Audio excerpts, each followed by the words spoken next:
સમગ્ર દેશમાં અનેક રાજ્યોમાં તાપમાનનો પારો હાઈ થઈ રહ્યો છે। લોકોને ઘરથી નીકળવું મુશ્કેલ બની રહ્યું છે। ગુજરાતના પણ કેટલાક જિલ્લાઓમાં તાપમાન 40 થી 45 ડિગ્રી સુધી પહોંચી ગયું છે। જ્યારે લોકો બહાર નીકળતા હોય ત્યારે ઠંડા પીણાઓનો સહારો લેતા હોય છે, ત્યારે સંઘ પ્રદેશ દમણમાં પણ રેકોર્ડ તોડ ગરમી વરસી રહી છે।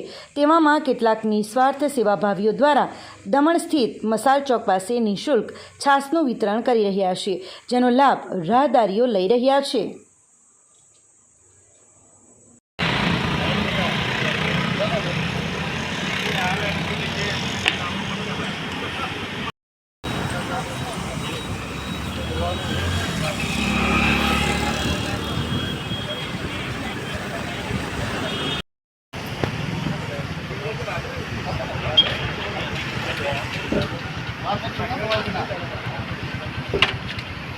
और ले लेना गिलास।